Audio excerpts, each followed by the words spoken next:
Bien, mesdames, messieurs, mes chers collègues, merci pour votre présence pour ce conseil municipal du 11 avril 2025. Il est 18 heures. Merci au public présent et merci à tous les Villefranchois qui nous suivent sur les réseaux sociaux de la commune. Nous allons tout d'abord procéder à l'appel. Maître André Bézina. Présent. Madame Catherine Baraja donne procuration à Madame Joëlle Bravetti. Monsieur Jean-Louis Baucher. Madame Joëlle Bravetti. Monsieur Jean-Louis Zambernardi, Maître Juliana Chichmanian, Monsieur Robert Bojanovic donne procuration à Monsieur Jean-Louis Baucher, Madame Monica Logier, Monsieur Charlie Rigucci, Monsieur Richard Comte, Madame Gisèle Amédéo Pasqui, Madame Claudie Cockloff, Madame Nicole Piedfort, Monsieur José Cosentino, Madame Patricia Bonifaci me donne procuration, Madame Patricia Degus, Monsieur Robert Capelier, Madame Sonia Porte, Monsieur Marco Fugaro donne procuration à Monsieur Régis Belli, Monsieur Régis Belli, Monsieur Johan Guigaud, Maître Eva Scolari, Madame Caroline Beuil, Monsieur Xavier Lagache, Madame Gisèle Marchessou, Monsieur Frédéric Ledeux, Monsieur Maître Alain Curti donne procuration à Monsieur Xavier Lagache et Monsieur Franck Marza. Le quorum est atteint. Nous allons donc pouvoir commencer la séance. Nous désignons comme secrétaire de séance Maître Eva Scolari. Je vais vous demander d'adopter le procès-verbal du conseil municipal du lundi 17 mars. Est-ce qu'il y a des remarques particulières ? Pas de remarques. Le PV est donc adopté. Et nous allons examiner les points à l'ordre du jour, en commençant par la création de 2 emplois de vacataires pour la commune. Maître André Bézina, vous avez la parole. Merci, monsieur le maire. Bonsoir à tous. Au regard des dispositions du Code général des collectivités territoriales et du Code général de la fonction publique, les collectivités territoriales peuvent recruter des vacataires dans les conditions cumulées suivantes, à savoir recrutement pour exécuter un acte déterminé, recrutement discontinu dans le temps et répondant à un besoin ponctuel de la commune et rémunération attachée à l'acte.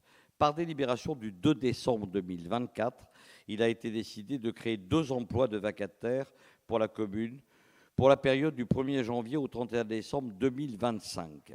Considérant que le bon fonctionnement des services municipaux justifie le recrutement de 2 vacataires supplémentaires, je vous propose, après avis favorable du comité social territorial qui s'est réuni le 4 avril 2025, de recruter un vacataire pour effectuer les missions d'accueil ou de secrétariat au sein des services administratifs de la commune pour la période du 22 avril au 31 décembre 2025, avec une rémunération sur la base d'un taux horaire d'un montant brut de 13,20 € du lundi au samedi, 14,01 € le dimanche. Deuxième point de la proposition, recruter un vacataire pour effectuer les missions de conseil en organisation en lien avec la direction générale des services pour une durée d'1 an à compter du 1er mai 2025 avec une rémunération sur la base d'un taux horaire d'un montant de 30 €. Troisième volet, d'autoriser monsieur le maire à mettre en œuvre l'ensemble des démarches nécessaires pour ces recrutements et de signer les documents et actes afférents à cette délibération et finalement d'inscrire au budget les crédits correspondants. Y a-t-il des questions ?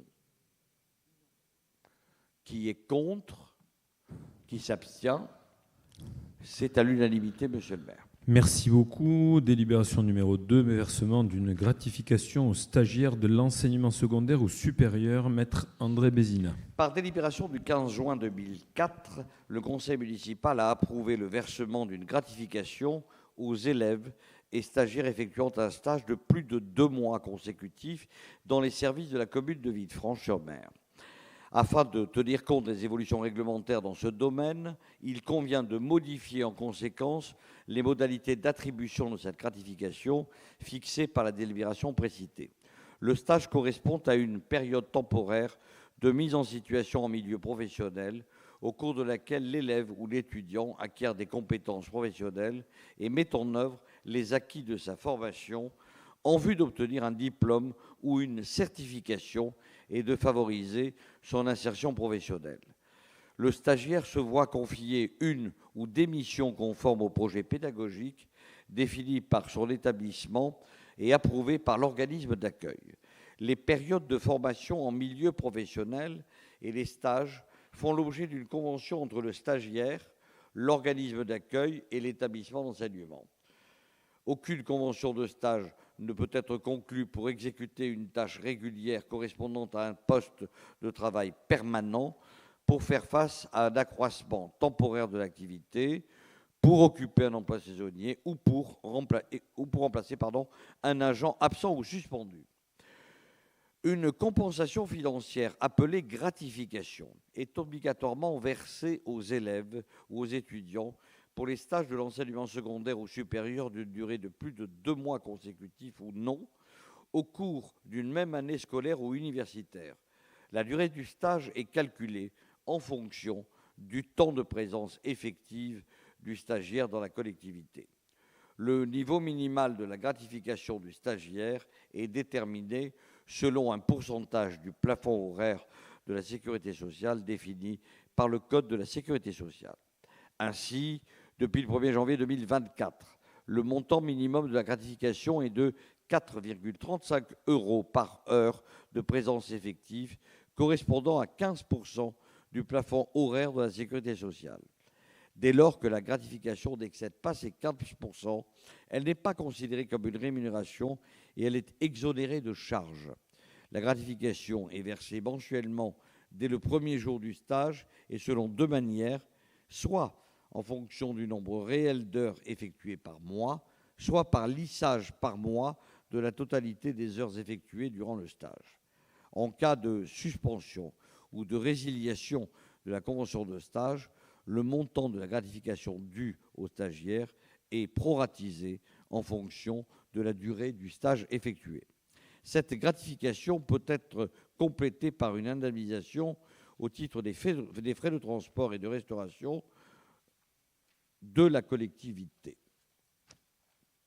Vu la loi numéro 2013-600 du 22 juillet 2013 relative à l'enseignement supérieur et à la recherche, vu la loi du 10 juillet 2014 tendant au développement, à l'encadrement des stages et à l'amélioration du statut des stagiaires, vu les articles L124.1, L124.10, peu importe, du Code de l'éducation, vu les articles X du Code de la sécurité sociale, vu les décrets de 2015 importants relatifs à l'encadrement du recours aux stagiaires par les organismes d'accueil, considérant qu'une gratification est obligatoirement versée aux stagiaires de l'enseignement secondaire ou supérieur dès lors que le stage est d'une durée de plus de 2 mois consécutifs ou non, considérant que la durée du stage est calculée en fonction du temps de présence effective du stagiaire dans l'organisme d'accueil, considérant que la délibération du 15 juin 2004 précitée autorisait le principe du versement d'une gratification plafonnée à 30% du SMIC pour les stagiaires accueillis au sein des services municipaux pour une durée minimum de 2 mois, possédant ou préparant un diplôme de niveau 3 au minimum ou un BTS tourisme, ayant réalisé une réelle mission utile à la ville, considérant que pour les stages et les périodes de formation en milieu professionnel dont la durée est supérieure à 2 mois consécutifs ou non, le stagiaire peut bénéficier de la prise en charge des frais de transport et de titres de restaurant. Considérant qu'il convient dès lors de procéder à une modification des modalités d'attribution de cette gratification, je vous propose, après avis favorable du comité social territorial qui s'est réuni le 4 avril 2025, premièrement, d'autoriser la commune de Villefranche à verser aux élèves et étudiants issus de la formation de l'enseignement supérieur ou secondaire et effectuant un stage dans les services de la commune d'une durée de présence effective supérieure à 2 mois consécutifs ou non au cours d'une même année scolaire ou universitaire, une gratification correspondant au pourcentage minimal réglementaire du plafond horaire de la sécurité sociale. Le montant de cette gratification sera actualisé en fonction de l'évolution de la réglementation.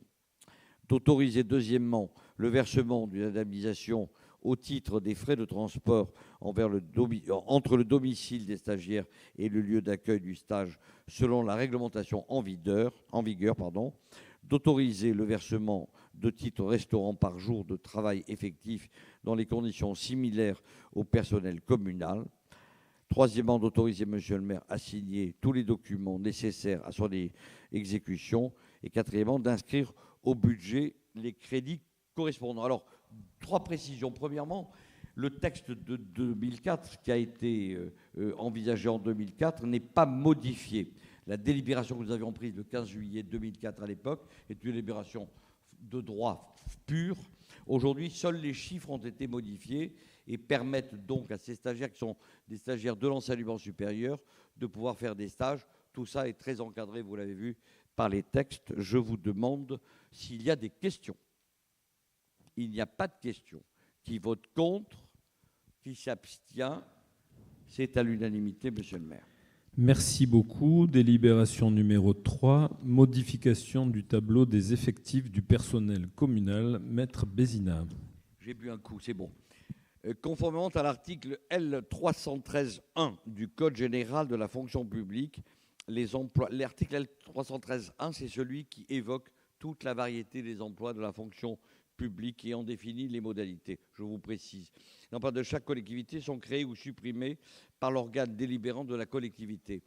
Et l'article L313.1, c'est celui qui nous permet, comme chaque année, selon le nombre d'emplois théoriques, de faire des suppressions d'emplois qui sont compensées en général et à 90% par des emplois créés. C'est l'évolution de carrière qui veut ça de nos agents.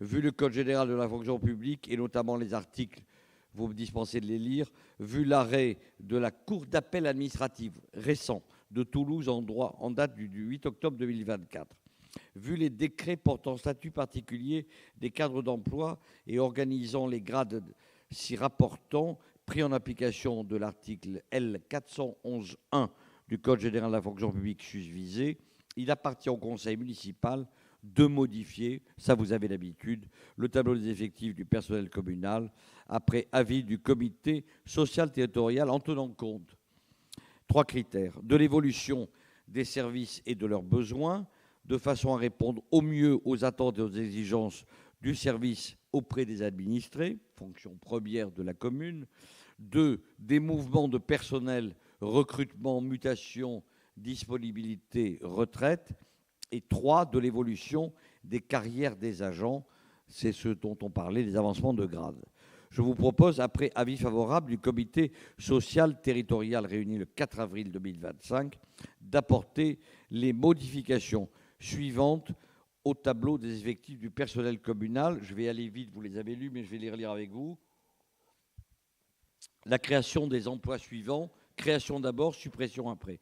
La création des emplois suivants, 3 emplois d'adjoint principal de 2e classe à temps complet, 1 emploi de rédacteur principal de 1re classe à temps complet, 1 emploi d'adjoint technique principal de 1re classe à temps complet, 6 emplois d'adjoint technique principal de 2e classe à temps complet, 1 emploi d'adjoint technique principal de 2e classe à temps complet, 1 emploi d'adjoint technique à temps complet pour les fonctions d'agent polyvalent, 1 emploi d'agent technique à temps complet pour les fonctions de plombier.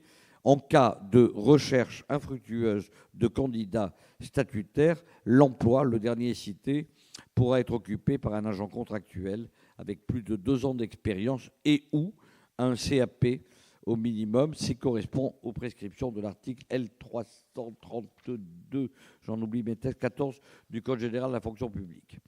La rémunération est fixée en référence à la grille indiciaire de ce grade et au régime indemnitaire y afférent, laquelle s'ajoutent les suppléments indemnités en vigueur, rien de très nouveau.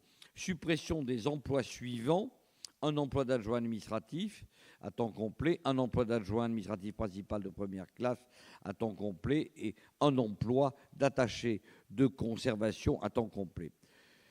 Au plan des emplois non permanents, premièrement, au titre de l'accroissement temporaire d'activité, c'est ce qui est prévu, vous l'avez au texte L332-23 du Code général de la fonction publique, pour effectuer des missions qui ne peuvent pas être réalisées par les seuls agents permanents de la collectivité, à la ligne donc, et c'est important de le lire, un emploi non permanent d'adjoint technique à temps complet de catégorie C de la filière technique. Il y a dans la fonction publique, vous le savez, une filière technique, une filière générale dite administrative. Donc là, c'est la fonction technique. Pour les missions d'agent d'entretien au sein du service entretien des bâtiments, brigade d'intervention en renfort du personnel de service en nombre insuffisant pour l'entretien des bâtiments et des événements et des manifestations de la commune à compter du 21 mai 2025, pour une durée maximale de 12 mois, avec une rémunération correspondante à l'échelle indiciaire de ce grade et au régime indemnitaire y afférent, à laquelle s'ajoutent les suppléments et indemnités en vigueur, un emploi non permanent d'adjoint technique principal de deuxième classe, à temps complet de catégorie C de la filière technique, pour effectuer les missions de contrôle de travaux et des infractions en urbanisme, au sein du service urbanisme en renfort du personnel de service urbanisme à compter du 14 avril 2025 pour une durée maximale de 12 mois avec une rémunération correspondante à l'échelle indiciaire de ce grade et au régime indemnitaire y afférent à laquelle s'ajoutent les suppléments et indemnités en vigueur. C'est dur à entendre, mais c'est aussi dur à lire. Deuxièmement, au titre d'un accroissement saisonnier d'activité, les dispositions du Code général de la fonction publique, c'est l'article L332-23. Donc, à la ligne, ça correspond bien à l'équilibre avec les emplois créés, les emplois supprimés. 15 emplois non permanents d'adjoints techniques à temps complet de catégorie C de la filière technique du 1er juin au 30 septembre 2024 pour les services d'entretien des plages. On arrive en période estivale, bien sûr, des parkings, des ateliers, la logistique de la SMEL, bien sûr, plus 2 emplois non permanents d'opérateurs qualifiés des APS en temps complet de catégorie C de la filière sportive du 13 juin au 14 septembre 2025. Juin, juillet, août, ça fait 3 mois. Pour la surveillance des plages, un emploi non permanent d'opérateur principal des APS à temps complet de catégorie C de la filière sportive du 13 juin au 14 septembre 2025 pour la surveillance des plages. À la ligne donc d'adopter le tableau des effectifs ainsi modifié qui était joint en annexe de l'ordre du jour. Et troisièmement, les crédits nécessaires, quatrièmement, 2, 3, 4, cinquièmement, les crédits nécessaires à la rémunération et aux charges des agents nommés dans les emplois sont inscrits au budget de la commune, chapitre 012, charges de personnel, frais assimilés. C'est la période de l'année où on envisage bien sûr tous les emplois saisonniers. Y a-t-il des questions? Pas de questions. Qui vote contre? Qui s'abstient? Monsieur le maire, à l'unanimité. Merci beaucoup, André.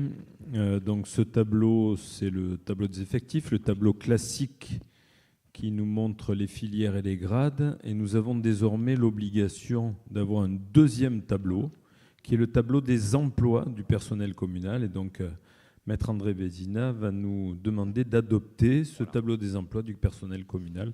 C'est la 4e délibération.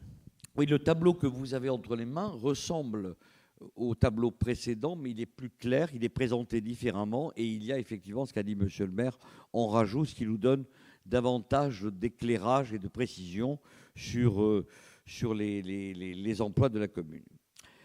Vu le Code général des collectivités territoriales, vu le Code général de la fonction publique et notamment son article L313.1, toujours le même, disposant que les emplois sont créés par l'organe délibérant, vu l'arrêt que nous avons vu tout à l'heure de la Cour d'appel administrative de Toulouse du 8 octobre 2024, vu les délibérations du conseil municipal de Villefranche-sur-Mer portant création d'emplois permanents, considérant qu'il appartient, j'ai perdu ma ligne, considérant, pardonnez-moi, qu'il appartient à l'organe délibérant de fixer l'effectif des emplois nécessaires au fonctionnement des services, considérant qu'il y a lieu de mettre à jour les emplois permanents de la commune de Villefranche-sur-Mer, considérant qu'il y a lieu de supprimer les emplois non pourvus, considérant que la présente délibération a pour objet de régulariser dans son intégralité les emplois permanents de la commune de Villefranche, Je vous propose, après avis favorable du comité social territorial, qui s'est, vous commencez à le savoir, réuni le 4 avril 2025, 1. De modifier le tableau des emplois permanents créé par le cadre d'emploi qui était annexé à votre ordre du jour et qui prendra effet à compter du 15 avril 2025. 2. D'adopter la création des emplois qui figuraient au tableau des emplois permanents annexés à votre ordre du jour. 3. D'approuver par dérogation que si aucun fonctionnaire ne peut être recruté, le recrutement d'un contractuel pourra se faire sur les emplois créés par la présente délibération. Nous l'avons vu. Et 4, de dire que cette délibération liste au jour de son entrée en vigueur les seuls emplois permanents de la commune de Villefranche. Et enfin, bien sûr, d'inscrire au budget les crédits correspondants. Question. Pas de question. Qui est contre? Qui s'abstient? C'est à l'unanimité, monsieur le maire. C'est un score russe. Merci beaucoup, André. Donc, vous avez bien compris que la simplification administrative fait que désormais, au lieu d'avoir un tableau, nous avons 2 tableaux. Que le premier tableau, le classique tableau des effectifs, nous montre donc les filières et les grades.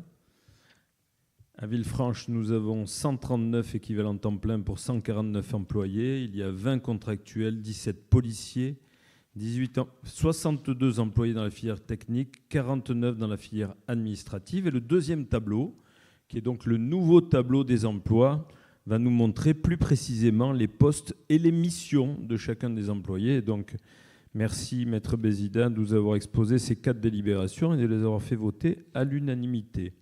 Nous passons à la délibération numéro 5. Il s'agit cette fois du budget. Et donc le vote du budget primitif 2025 en commençant par le budget principal pour Maître Juliana Chichmanian. Merci, Monsieur le maire. Le projet de budget primitif 2025 se décline de la façon suivante. En section de fonctionnement, 17 875 394,21 €. Et en section d'investissement, 7 631 647,25 €. Et comme j'ai décidé de vous réveiller pour ne pas vous endormir prématurément, je vais faire quelques digressions en vous rappelant que ce budget primitif, qui n'est d'ailleurs qu'un projet puisqu'il est prévisionnel, fait suite au vote du compte financier unique qui a eu lieu au dernier conseil municipal, dont je résume l'essentiel, c'est-à-dire la conclusion. Nous avons eu un résultat excédentaire pour l'année dernière de 4 281 594. Et j'oserais dire, si je puis me permettre, que c'est la 8e année consécutive que nous sommes en excédent. Et oui, quand je défends quelqu'un, je le défends jusqu'au bout. C'est une déformation professionnelle et là, je défends les finances de Villefranche. Et nous avons également dans ce résultat excédentaire veut dire que nous allons donc pouvoir, et nous l'avons prévu pour le budget 2025, investir sans faire d'emprunt. Et nous allons pouvoir également, ce que nous avons prévu, c'est-à-dire continuer à nous désendetter. Nous avons également établi ce budget en fonction du débat d'orientation budgétaire, dont les conclusions sont ici concrétisées, puisque l'essentiel est que nous n'augmenterons pas les impôts, vous verrez la dernière délibération, et nous considérons que nous continuons à désendetter de façon assez importante, puisqu'à la 2e mandature du professeur Trojani, maire de Villefranche, en 2020, la dette par habitant était de 1 578 €. Elle sera en 2025 très probablement seulement de 900 €. Nous avons également tenu compte des résultats de clôture, des restes à réaliser en section d'investissement et tenu compte de l'affectation des résultats. Alors, je vais un peu rentrer dans le détail, mais que pour l'essentiel. Pour la section de fonctionnement, les dépenses de fonctionnement, j'en ai donné le montant, 17 875 394,21 et correspondent à toutes les dépenses nécessaires au fonctionnement des services communaux ce sont les dépenses habituelles. Donc, il y a les dépenses de caractère général, les charges de personnel, les autres charges de gestion courante, les charges financières et exceptionnelles. Alors, pour l'essentiel et les plus importantes, les charges à caractère général, 2 640 000 €, c'est-à-dire l'eau, l'électricité, les charges locatives, tout ce qui permet de vivre, tant dans le local principal, dans la mairie que dans les écoles. Les charges de personnel et frais assimilés, 7 499 195. Les reversements que nous sommes contraints de faire pour 806 200 €, dont l'attribution de compensation négative versée à la métropole, 304 000 €, le prélèvement de la loi SRU, 410 000 €, le fonds de péréquation des ressources communales, c'est-à-dire 66 000 €, ce sont les sommes que les villes prétendument riches payent pour les pauvres. Les autres charges de gestion courante, 1 691 574, qui correspondent essentiellement à la subvention de CCAS de 960 000 et aux subventions, entre autres, versées aux associations pour 265 000 €. Les charges financières, 136 900. Les provisions pour dépréciation des actifs circulants, 65 000. Le virement à la section d'investissement, 4 397 725,21 et les dotations aux amortissements. Pour ce qui concerne les recettes de fonctionnement, donc du même montant, ces recettes se répartissent de la façon suivante. Les produits des services du domaine et des ventes diverses, 1 390 000 €. Les produits de la fiscalité, 11 130 000 €, dont 9 millions de produits fiscaux directs, impôts fonciers, impôts, taxes d'habitation, et 1 800 000 € de droits de mutation. Les dotations et participations, 370 500, dont 200 000 € de DGF, c'est cette DGF qui était bien grosse et qui diminue tous les ans un peu plus, jusqu'à sûrement disparaître bientôt. Les autres produits de gestion courante, notamment les loyers, les atténuations de charges, la dotation de solidarité communautaire pour 170 000 €, le résultat de fonctionnement reporté, 4 281 594,21. En section d'investissement, cette section s'élève à 7 631 647,27. Ces dépenses d'investissement regroupent les dépenses d'équipement et les dépenses financières.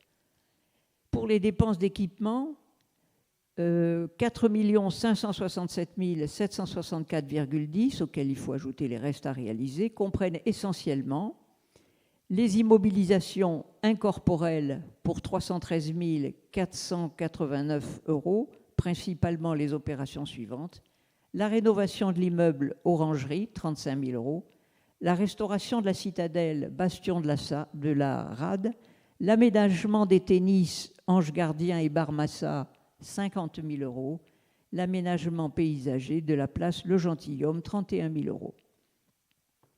Les subventions d'équipement versées, 190 000 €, dont les subventions pour les façades, 6 000 €, et le programme de logement locatif 3 avenue Albert Ier, 147 000 €.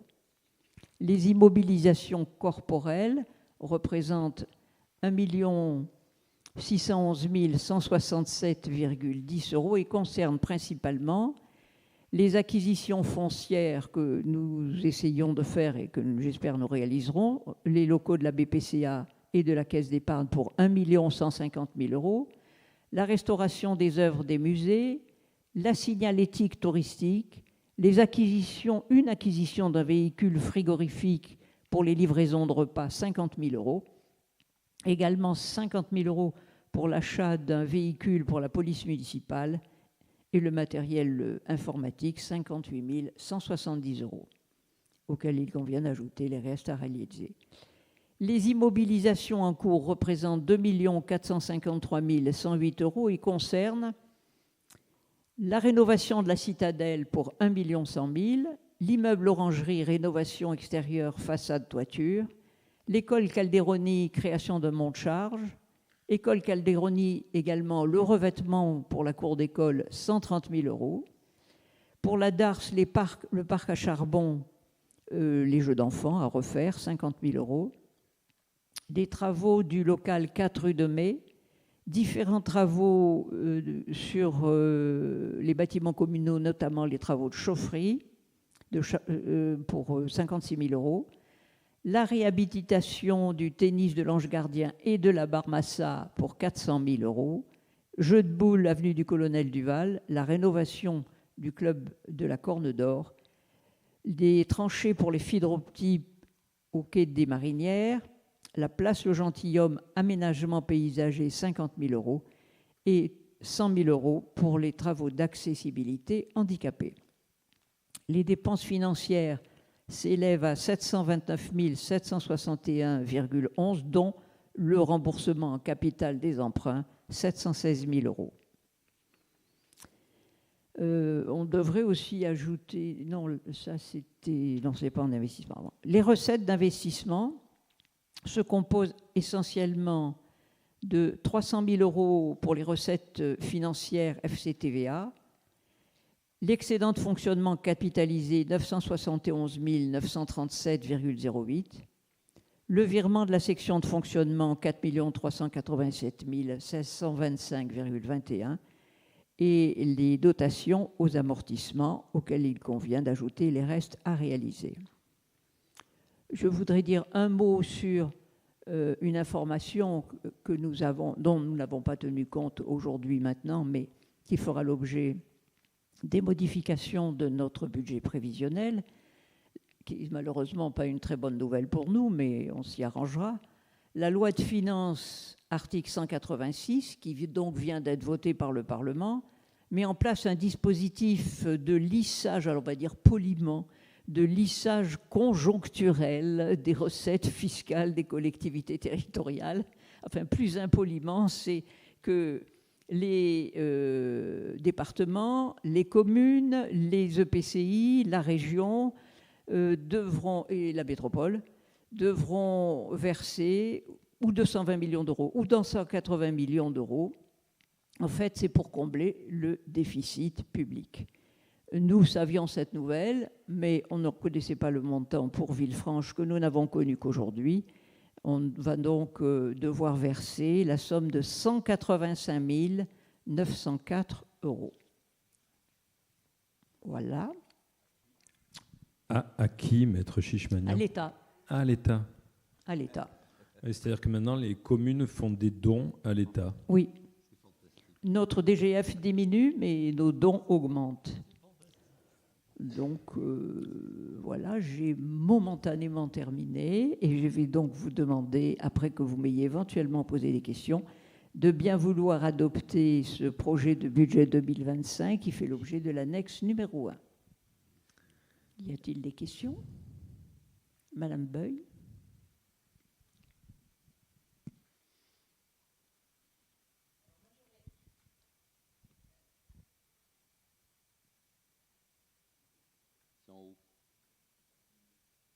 Il vient. Au secours.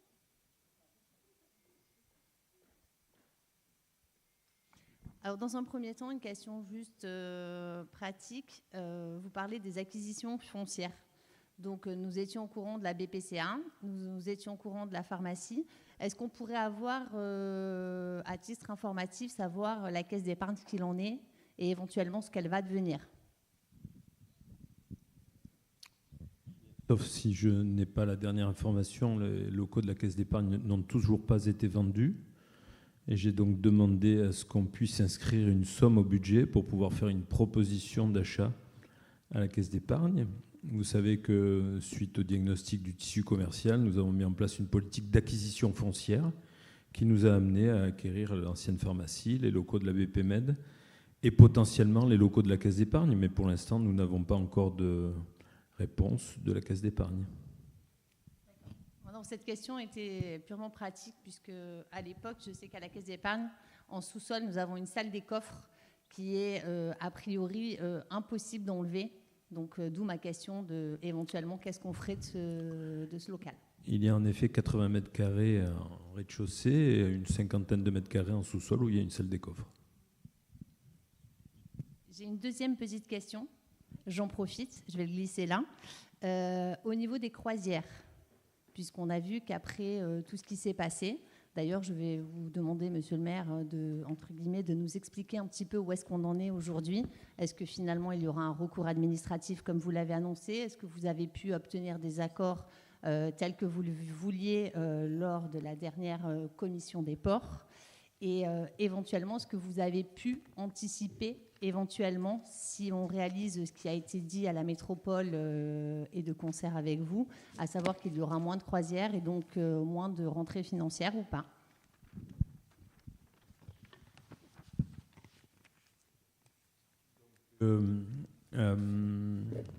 Pour les croisières, la commune a déposé un recours. Le recours est déposé au tribunal administratif suite à l'arrêté du 24 janvier. Et nous attendons la suite. Pour l'instant, nous en sommes là. Aujourd'hui, nous avons des propositions qui ont été faites en conseil portuaire le 7 mars. Rien n'a été entériné. Donc nous considérons à Villefranche que la convention qui court jusqu'au 31 décembre 2025 est toujours d'actualité. Vous envisagez peut-être, alors on a pu suivre qu'effectivement vous étiez rapproché des commerçants, que vous aviez leur soutien et que les commerçants avaient besoin de ces croisières, ça va sans dire. Avez-vous éventuellement pensé à associer aussi les citoyens dans cette prise de décision? C'est-à-dire ? C'est-à-dire demander aussi un petit peu aux citoyens ce qu'ils ont pensé pour pouvoir finalement trouver un accord gagnant-gagnant pour tout le territoire. Écoutez, moi je crois que les choses sont claires. À Villefranche, nous avons trouvé un équilibre entre la protection environnementale de la rade et l'activité économique et touristique liée aux croisières. Je ne défends pas la croisière à titre personnel, je défends cet équilibre aux intérêts de la commune et des Villefranchois. Donc je crois qu'il n'y a pas lieu pour l'instant de discuter plus avant de ce problème des navires de croisière. On voudrait nous faire croire que nous défendons à tout prix l'économie. Ce n'est absolument pas vrai. Le nombre de bateaux de croisière, je vous le rappelle, est passé de 200 par an en 2012 à 80 par an dans les années 2022, 2023, 2024. Les recettes liées aux croisières à Villefranche dans le budget représentent une très faible partie du budget. Donc nous défendons un équilibre entre la protection environnementale de la rade, que nous avons démontré depuis 10 ans. Les SMEL, c'est de la protection environnementale de la rade. Les bateaux qui sont aux dernières normes environnementales, c'est de la protection environnementale. Alors c'est vrai qu'il y a des élus écologistes de la ville de Nice qui disent qu'il faut plus de croisières à Villefranche. Ils veulent non plus d'avions non plus à l'aéroport de Nice. Donc voilà, je pense qu'il faut rester raisonnable. Nous avons tout ça en tête et nous avons une stratégie très précise pour ce qui concerne l'activité touristique à Villefranche-sur-Mer. Voilà. Vous savez, je l'ai déjà dit, que la pollution dans la rade, c'est 14% lié à la croisière et 86% lié à toutes les autres activités maritimes, tous les bateaux. Et donc, on ne va pas interdire tous les bateaux dans la rade. Non, c'était pas du tout pour prendre le contre-pied, c'était juste que je me disais que c'était peut-être l'occasion d'établir un véritable dialogue entre la population, les commerçants et les décisionnaires finalement, et de pouvoir une bonne fois peut-être pour tout passer à autre chose. Il y a un dialogue avec la population. Tous les jours, on dialogue avec la population, Madame Beuil. Et donc, on verra bien ce qui se passera l'année prochaine, par exemple. Ça, il n'y a pas meilleur référendum qu'une élection municipale.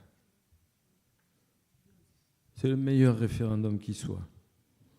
Quand vous êtes élu pour 6 ans.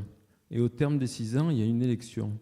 Et moi, je suis très heureux qu'à 1 an de l'élection municipale, le budget de la commune soit excédentaire de 4,2 millions. Je suis très heureux que sur le compte courant de la commune, aujourd'hui, il y ait 3,6 millions d'euros. Quand on a pris la municipalité il y a 10 ans, il restait 40 000 € sur le compte. Et il fallait payer le mois d'après 400 000 € pour payer tous les employés municipaux. Donc aujourd'hui, je peux vous dire une chose, c'est que la commune a une grande stabilité financière. La dette est inférieure à 4 millions d'euros, l'épargne brute est supérieure à 2,5 millions d'euros, notre capacité de désendettement est de 1 an. Tout ça, c'est l'action de la municipalité depuis 11 ans. Et tout ça, malgré une DGF qui est passée de 1,2 million d'euros à 200 000 € en 10 ans, ça fait moins 1 million d'euros. Et tout ça, malgré le fait que la commune fasse don à l'État de 400 000 € au titre de la loi SRU, de 300 000 € à la métropole Nice-Côte d'Azur, de 66 000 € aux communes dites pauvres et de 180 000 € à l'État par la fameuse péréquation horizontale d'Illico. Donc on nous prend 2 millions d'euros cette année. Et malgré tout, on a un excédent de 4,2 millions d'euros. Moi, je crois qu'il faut vraiment applaudir Maître Chichmanian. Voilà. Donc les croisières, vous savez bien, Caroline, que c'est un épiphénomène et qu'on a une politique d'équilibre entre la protection environnementale et l'activité touristique. On aime bien les touristes, mais quand il y a trop de Airbnb, on réglemente le Airbnb. Quand il y a trop de croisières, on diminue le nombre de bateaux de croisière. Quand les bateaux sont trop pollueurs, on les envoie dans d'autres communes. Donc il ne faut pas perdre tout ça de vue, quoi. Je veux dire, demain, il y aura un bateau de croisière dans la rade de Villefranche. On milite très fortement pour qu'il n'y ait plus de fumée. Bientôt, on n'aura que des bateaux de croisière où il n'y aura plus de fumée. Bientôt, on va électrifier le coffre de la Marine nationale. Et donc voilà, on fait des progrès. Je vous redis, la pollution en rade, c'est 14% les bateaux de croisière, 86% le cabotage et la grande plaisance. Non, mais je trouvais qu'effectivement, à 1 an des municipales, ça pouvait être bien aussi de pouvoir discuter avec un maximum mais d'acteurs. On discute, regardez Caroline, à partir du 18 avril, on va faire 5 réunions de quartier. On avait fait 4 réunions de quartier l'an dernier. Moi, je suis ouvert à toutes les questions des Villefranchois, aucun problème. Alors, il ne nous reste plus qu'à inviter les Villefranchois à venir participer, à pouvoir s'exprimer, discuter avec vous, plutôt que de... Participer à quoi, Caroline? À vos réunions. Mais ils sont tous invités. Pour pouvoir poser les questions en direct. Avec plaisir. Je serai là. Bien, est-ce qu'il y a d'autres questions sur le budget, qui est un excellent budget? Je vous félicite, Maître Chichmanian, je félicite tous les services, tous les élus. Je veux vous dire aussi que malgré nos 410 000 € de pénalités au titre de la loi SRU, nous investissons dans le logement social. Vous savez bien qu'au 3 avenue Albert Ier, nous avons un permis de construire qui vient d'être validé.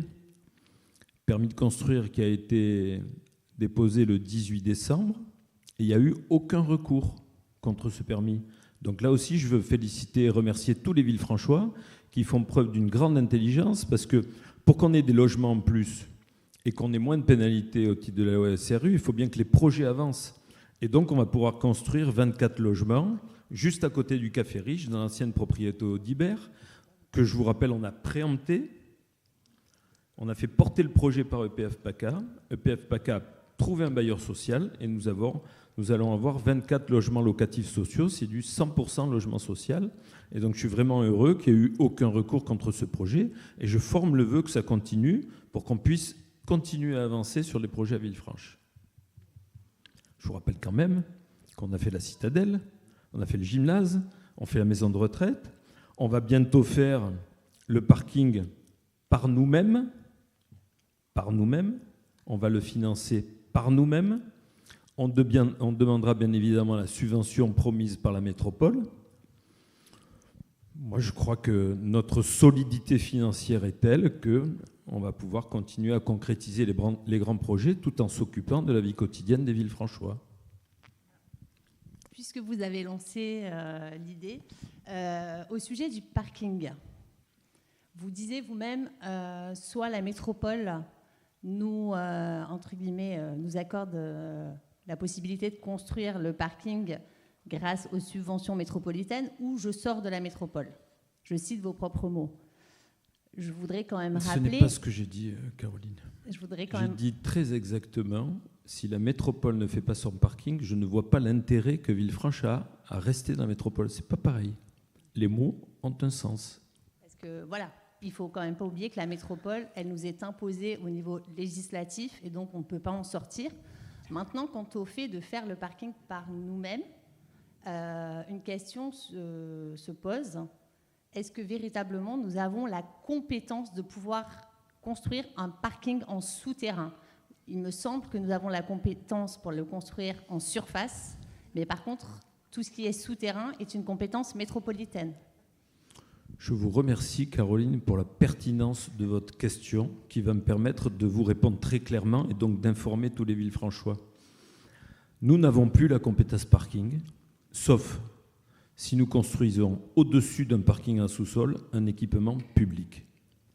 Et donc je prends exemple sur mon ami Roger Roux, le maire de Beaulieu, qui va construire un parking de 150 places sous l'école élémentaire et la médiathèque, qui sont un équipement public. Et donc nous allons construire un parking sous un stade de football qui est un équipement public. Et grâce à ça, nous allons pouvoir retrouver la compétence parking et donc nous allons le construire nous-mêmes.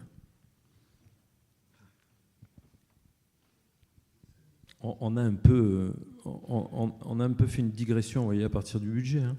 Mais j'en suis très heureux. Vous pouvez continuer à me poser vos questions. Ça me permet vraiment d'éclairer plein de points. Je vous remercie. Alors, peut-être que nous allons donc passer au vote. Qui vote contre? Qui s'abstient? 3. Et qui vote pour? Très bien, merci beaucoup. Nous passons au budget annexe des parcs de stationnement 2025. Maître Chichmanian. Merci, monsieur le maire.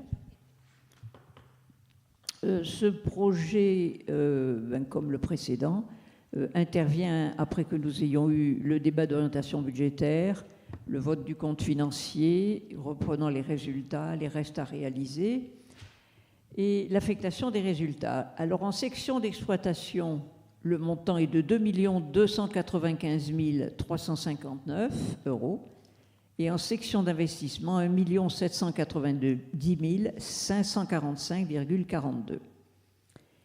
Le budget se décompose donc de la façon suivante. En section d'exploitation, les dépenses sont notamment l'ensemble donc des charges à caractère général et contrats de maintenance des différents parkings pour 333 000 €.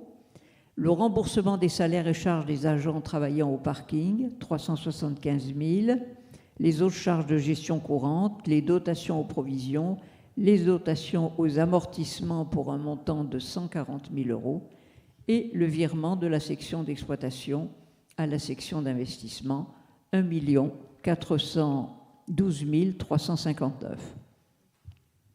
Pour les recettes d'exploitation, elles comprennent les ventes de produits et services pour 5 000 €, le produit des redevances des différents parkings, 610 000 €, les produits exceptionnels et l'excédent de clôture reportée pour 1 679 358,29 €. Je vous ai épargné mon préliminaire de tout à l'heure, mais je répète que le bilan de l'année 2024 des parkings était extrêmement excédentaire de plus de 1,6 million. En section d'investissement, le montant est de 1 790 545,42 €. Les dépenses sont notamment les immobilisations incorporelles que sont les logiciels de gestion et supervision à distance, la requalification de la promenade des Marinières, l'aménagement piétonnier, routier et arboré intégré au site pour 247 884 €. Les immobilisations corporelles pour un montant de 179 525 €, dont 92 000 € de mise en conformité du réseau des parkings. l'acquisition de bornes et de caisses pour le parking des Marinières, la plantation d'arbres également pour le parking des Marinières, l'acquisition d'un camion benne, 28 925 €, et les autres immobilisations auxquelles il y a lieu d'ajouter les restes à réaliser. Les immobilisations en cours, soit l'éclairage public du parking Wilson, 110 000 €, l'enrobé des parkings Wilson et Marinières, 510 000 €, et les rampes et garde-corps du parking des Marinières. Les recettes d'investissement s'équilibrent à 1 790 545,42 €, l'excédent de fonctionnement capitalisé 238 186,42 € et le virement de la section d'exploitation et la dotation aux amortissements. Il s'agit de l'annexe 2 et il vous sera demandé de bien vouloir adopter ce projet après que vous m'ayez éventuellement posé des questions. Y a-t-il des questions? Non, pas de questions. Donc nous passons au vote. Qui vote contre? Qui s'abstient? 3. Qui vote pour? Bien, merci Maître Chichmanian pour ce budget. Donc,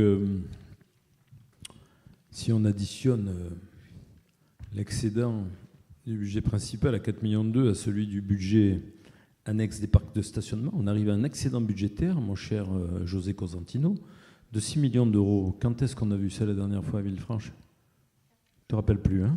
Moi non plus.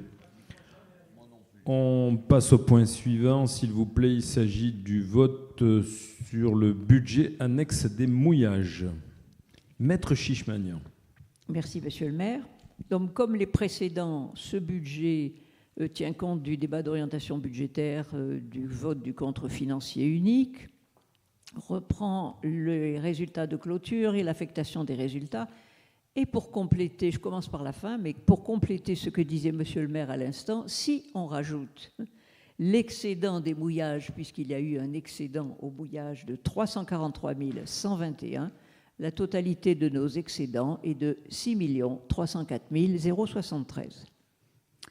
Le budget primitif prévisionnel donc, des parkings est en section d'exploitation de 311 900. Les dépenses d'exploitation sont essentiellement l'ensemble des charges à caractère général et contrats de maintenance pour 45 900, le remboursement des salaires et charges des agents travaillant au mouillage 83 000, les autres charges de gestion courante 60 000 et les dotations aux amortissements. Les recettes d'exploitation comprennent 161 046,87 pour les ventes de produits et services et 120 000 € de produits exceptionnels.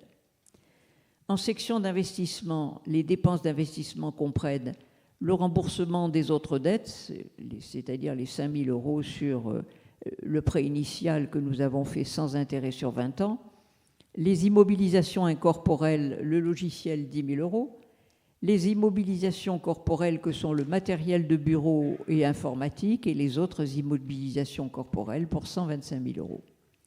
Les immobilisations en cours, soit l'installation de matériel et outillage, 268 267,90. Les recettes d'investissement s'équilibrent à 458 931, dont 337 931,90 de solde d'exécution reporté. La dotation aux amortissements, 121 000 €. Pour information, mais c'est une information importante, le Conseil d'exploitation des mouillages, qui s'est réuni le 24 mars 2025, a émis un avis favorable aux prévisions budgétaires pour l'année 2025. Donc, il vous sera proposé d'adopter ce projet de budget annexe des mouillages qui figure dans l'annexe numéro 3. Y a-t-il des questions? Non, pas de questions. Je veux juste faire une petite remarque, Maître Chichmanian, si vous permettez, à propos de ce budget. Oui. Vous aurez observé que, de nouveau, nous avons une subvention d'équilibre de ce budget qui est de 120 000 €, qui va du budget principal au budget annexe des mouillages. Ce qui pose quand même un problème. Et donc, nous allons très probablement réintégrer ce budget annexe dans le budget principal, en considérant, à l'image de ce qui s'est fait pour la zone de mouillage de la municipalité du Rayol-Canadel, qui est dans le Var, qu'il s'agit d'un service public administratif et non pas d'un service public industriel et commercial. À partir du moment où on pourra considérer que c'est un service public administratif, nous n'aurons plus besoin d'avoir un budget spécifique et nous allons réintégrer ce budget dans le budget principal. Voilà l'information que je voulais vous apporter aujourd'hui. C'est ce qui a été fait dans cette commune du Var. C'est une petite commune où il y a 644 habitants, mais où il y a 2 zones de mouillage écologique. Bien. Nous allons pouvoir procéder au vote. Qui vote contre? Qui s'abstient? 3. Qui vote pour? Merci beaucoup, Maître Chichmanian. Nous passons maintenant au vote des taux d'imposition. Merci, Monsieur le maire. Conformément au Code général des impôts, les collectivités territoriales doivent voter le taux d'imposition direct local avant le 15 avril. Bon, comme vous le savez, il y a eu la réforme de la suppression de la taxe d'habitation et seule subsiste la taxe d'habitation sur les résidences secondaires qui est compensée par le transfert de la part départementale de la taxe foncière sur les propriétés perçues. Sur le territoire, c'est le taux départemental qui, en 2020, était de 10,62%. Donc, comme je vous l'ai annoncé tout à l'heure, il est donc proposé de reconduire les mêmes taux d'imposition communaux appliqués en 2024 et de fixer donc ces taxes comme suit. Le taux de la taxe d'habitation sur la résidence secondaire, 16,03, de la taxe d'habitation sur les propriétés non bâties, 9,65, et le taux de la taxe foncière sur les propriétés bâties de 25 053 € correspondant à l'addition du taux communal et départemental 2020 de cette taxe. Y a-t-il des questions? Non. Donc nous passons au vote. Qui vote contre? Qui s'abstient? Donc c'est l'unanimité. J'ai terminé, Monsieur le maire. Très bien, Maître Chichmanian. Je vous remercie beaucoup pour cette brillante prestation. Donc, nous n'augmentons pas les impôts et nous continuons à investir sans emprunter. C'est excellent. Nous passons donc au point numéro 9. Il s'agit de la Crème Festival édition 2025. Madame Monica Laugier. Merci, Monsieur le maire. Chers collègues, depuis 2019, la mairie de Villefranche-sur-Mer co-organise avec l'association La Crème Festival le festival éponyme de musique et d'art de vivre. Cet événement a rassemblé près de 5000 festivaliers par édition et généré de fortes retombées médiatiques et économiques pour notre collectivité. La 6e édition est programmée sur 3 jours, du vendredi 20 au dimanche 22 juin 2025, avec pour concept l'alliance de concerts live, activités culturelles et sportives, découverte du patrimoine et de la gastronomie locale associée à un volet environnemental au travers de la gestion des déchets et de l'impact du festival. Dans la perspective de l'organisation de cet événement, la commune et les organisateurs ont envisagé un partenariat qui prendrait la forme d'un contrat de co-réalisation dont le projet était joint en annexe de l'ordre du jour et dont les principales dispositions sont les suivantes. Engagement de la commune co-réalisateur, mise à disposition de la citadelle avec une jauge de 1500 personnes, staff inclus, au théâtre de Verdure et Jardin, le montage du lundi 16 au vendredi 20 juin au matin, la Crème Festival les vendredis 20, samedi 21 et dimanche 22 juin, le démontage du lundi 23 au mercredi 25 juin 2025, mais pas 2024. Matériel prévisionnel, mise à disposition de 100 barrières, mise à disposition de 3 barnums, de 40 tables, de 60 chaises et 8 bancs consommables d'entretien. Communication, l'affichage en ligne 1 du tramway, 3 bâches à l'entrée de ville, affichage de co et impression. Sur les stationnements, le parking sous le stade du lundi 16 au mercredi 25 juin, les places en épi dans les fossés côté d'Ars du lundi 16 au mercredi 25 juin, le parking des bus dans les fossés, un emplacement le lundi 16, 6 emplacements pour les jours de montage et démontage, la totalité des emplacements pour les jours d'exploitation après le départ des croisières. Parking sous le pont-levis les jours d'exploitation, pareil, après le départ des croisières. Le parking des marinières, 4 véhicules lourds plus un véhicule de 20 mètres cubes, du vendredi 20 au lundi 23 juin. Pour le personnel, une patrouille et surveillance en police municipale, le nettoyage avec le personnel de la mairie et permanence et astreinte électrique, pareil, avec le personnel de la mairie. Concernant la sécurité, une agence de sécurité privée, un poste médical Croix-Rouge, des navettes bus retour des festivaliers et un bureau de contrôle. En logistique, des panneaux solaires et les véhicules. La contribution de la commune dans le cadre de cette collaboration est estimée à 77 432 €. Engagement de l'association La Crème Festival, qui est l'organisateur. La production de l'événement La Crème Festival entièrement montée et responsabilité artistique de la représentation. Prise en charge des frais liés à la production du spectacle, manifestation, cachet, transport, frais techniques, communication, déclaration de son personnel, fourniture du personnel avec la régie audiovisuelle et du matériel nécessaire à la bonne réalisation de l'événement en complément du personnel et du matériel mis à disposition, règlement de droits d'auteur avec la SACEM et les autres droits d'auteur, les taxes fiscales et parafiscales afférentes au concert, TVA ou autres. Prise en charge de la billetterie au tarif suivant, au tarif jour 30 à 50 € et le pass de 3 jours 65 à 120 € et versement d'une caution d'un montant de 2 000 €. Conditions financières, les dépenses prévisionnelles de la manifestation à la charge des co-contractants s'élèvent à 480 572,63 prévisionnels. Le co-réalisateur contribuera à concurrence de 77 432 et l'organisateur à concurrence de 403 140,63 €. Le partage des recettes de la billetterie sera fait de la manière suivante: 90% au profit de l'organisateur et 10% à celui du co-réalisateur.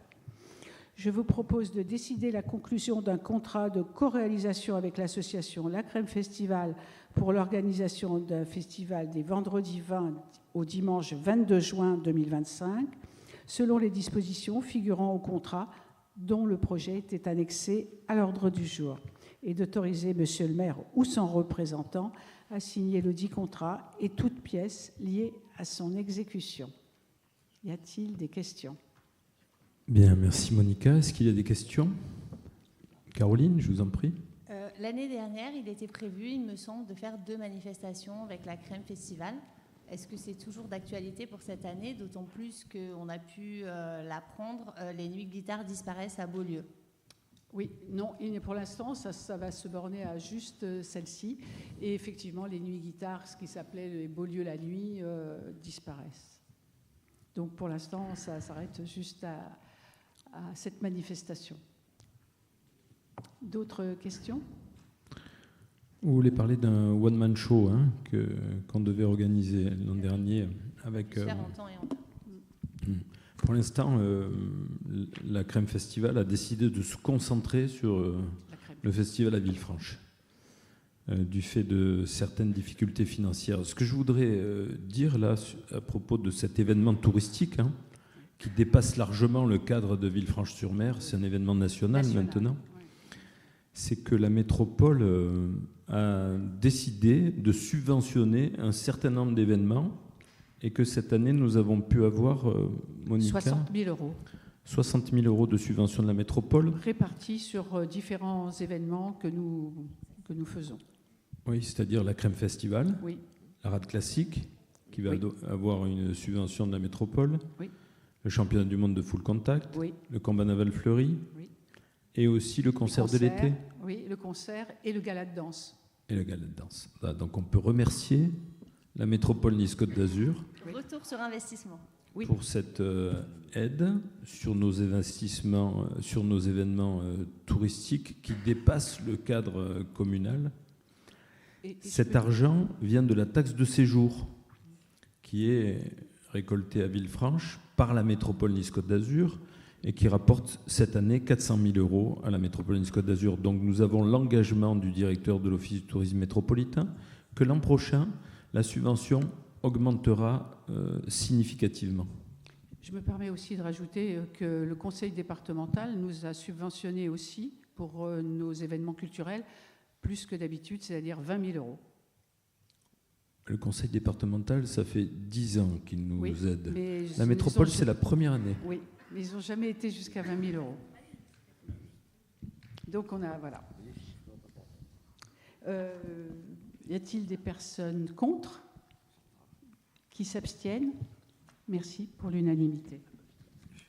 Merci beaucoup, Madame Laugier. Nous continuons par la 10e délibération. Il s'agit du même contrat pour les festivités Biagini 2025. Oui. L'association La Compagnie Jacques Biagini propose à la commune depuis plusieurs années des spectacles d'art vivant au début de la saison estivale. Dans le cadre des festivités Biagini se déroulant dans la citadelle, seront ainsi programmés les spectacles des élèves des ateliers Biagini, les créations artistiques des troupes amateurs et les créations de troupes professionnelles ou invitées. En 2025, ces festivités prendront une couleur particulière pour l'association qui fête ses 30 ans. Ainsi, la compagnie Biagini propose la programmation du spectacle de sa troupe professionnelle Marius de Marcel Pagnol, qui rencontre un grand succès dans la région Sud-PACA et au-delà dans les régions Auvergne-Rhône-Alpes et Occitanie. En cette année de la mer, ce spectacle montre le tiraillement de Marius qui voit les bateaux partir depuis sa fenêtre. Piqué comme beaucoup d'adolescents par l'appel de l'aventure, il n'a lui qu'un pas à faire pour passer du quai au pont. Cette manifestation est proposée du mercredi 2 juillet au samedi 5 juillet dans différents espaces de la citadelle, l'auditorium, le théâtre de Verdure, cours Volty et cours de l'Hôtel de Ville. Considérant l'intérêt que peut représenter pour la commune cette manifestation en termes d'offres culturelles, je vous propose d'approuver le partenariat de la commune avec l'association La Compagnie Jacques Biagini pour l'organisation de cette manifestation et d'approuver les termes du contrat de co-réalisation qui était joint en annexe de l'ordre du jour et d'autoriser Monsieur le maire ou son représentant à le signer, ainsi que toute pièce liée à son exécution. Y a-t-il des questions? Non. On peut passer au vote alors. Y a-t-il des personnes contre qui s'abstiennent? Merci pour l'unanimité. Merci beaucoup. Délibération numéro 11, dénomination de la promenade Honoré d'Urfé. Madame Laugier. Le dimanche 1er juin 2025 marquera le 4e centenaire de la mort à Villefranche-sur-Mer d'Honoré d'Urfé. Né à Marseille et mort à Villefranche en 1625, Honoré d'Urfé mérite d'être mis à l'honneur car il occupe une place essentielle dans notre culture et notre littérature. Il est en effet l'auteur du premier roman fleuve en langue française, L'Astrée. Ce roman d'amour est une œuvre de la Renaissance, tardive, mais ouvre également des perspectives littéraires vers le baroque et sa quintessence, la préciosité. Afin de rendre hommage à cet éminent écrivain, la ville de Villefranche souhaite inaugurer un lieu emblématique au nom d'Honoré d'Urfé, avec inscription commémorative et organiser une manifestation culturelle qui se déroulera dans le cadre historique de la citadelle au cours de l'après-midi du 1er juin 2025. L'article L. 2121-30 du Code général des collectivités territoriales prévoit que le conseil municipal procède à la dénomination des voies et lieux-dits, y compris les voies privées ouvertes à la circulation. Dans ce cadre, je vous propose d'attribuer à la promenade non dénommée située sur le bord de mer le long du parking Wilson la dénomination suivante, promenade Honoré d'Urfé, et d'autoriser Monsieur le maire à signer toutes les pièces nécessaires à l'exécution de la présente délibération. Y a-t-il des questions? On peut procéder au vote. Y a-t-il des personnes contre, qui s'abstiennent et qui votent pour à l'unanimité? Merci beaucoup, Madame Laugier, pour cet excellent travail. Il faut vraiment féliciter tout le service de la culture et de l'événementiel pour l'ensemble du travail effectué. Nous continuons, puisque nous avons une donation de 7 œuvres par Monsieur Michel Soto. C'est encore à moi. Oui. Pour les musées, c'est encore Madame Laugier. Mais oui. Le collectionneur toulousain Michel Soto propose une donation post-mortem de 7 œuvres, 2 de Christine Boumester et 5 d'Henri Goetz, dont la liste était annexée à l'ordre du jour. De très, très belles œuvres, d'ailleurs. Michel Soto a fourni l'attestation du notaire ainsi que le codicille expliquant son souhait de donner une partie de sa collection au musée de Villefranche-sur-Mer, 6, dans la citadelle. Dans ce codicille annexé à son testament, Michel Soto précise que cette partie de collection appartient à un lot d'œuvres plus important qui sera donné au musée de Gajac à Villeneuve-sur-Lot. Le donateur précise également que tant que les 2 musées, celui de Villefranche et celui de Gajac, existeront, les œuvres ne pourront être cédées ou vendues. Dans le cas de la disparition d'un ou des musées, les œuvres léguées devront rejoindre le fonds du Musée national d'art moderne, Centre Georges Pompidou. Ce lot d'œuvres spécialement destiné à notre musée constituerait un apport important à notre collection Musée de France en complétant certains manques chronologiques dans l'œuvre de Boumester et de Goetz. Ces œuvres sont en bon état, mais elles devront faire l'objet d'un constat par un restaurateur d'œuvres d'art lors de leur entrée dans les collections, après le décès de M. Soto. Le projet de donation est également envoyé pour avis au service des musées de la DRAC-PACA, ainsi qu'au service des musées de France du ministère de la Culture. L'article L. 2242-1 du Code général des collectivités territoriales prévoit que le conseil municipal statue sur l'acceptation des dons et legs faits à la commune.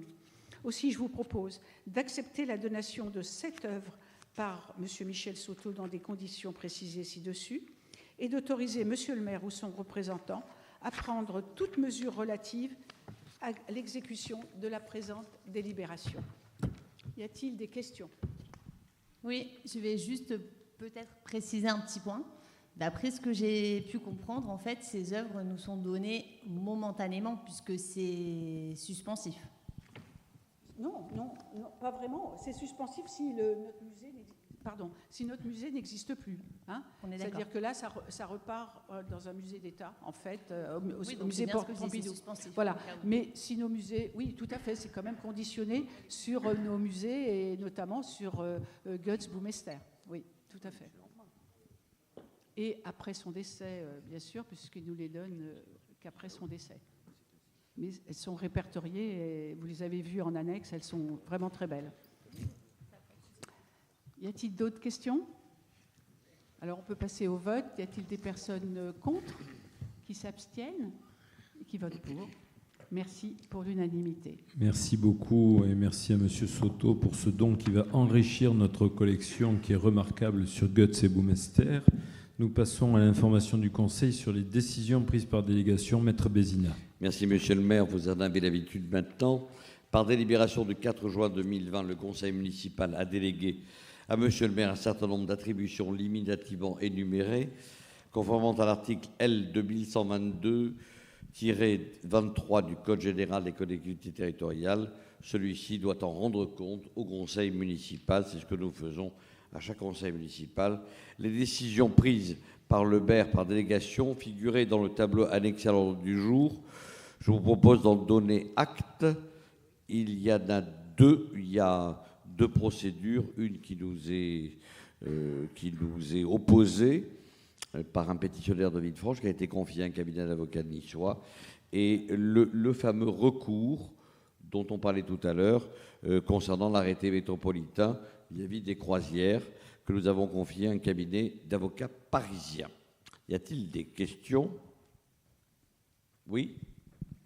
Est-ce que vous pourriez nous informer, on a entendu parler d'un recours contre la commune des riverains de l'Ardars ou de l'association de la Darse concernant le bruit de l'école, puisqu'ils partent du principe que l'école devait être déplacée et que comme ça n'est pas le cas, ils attaquent la commune.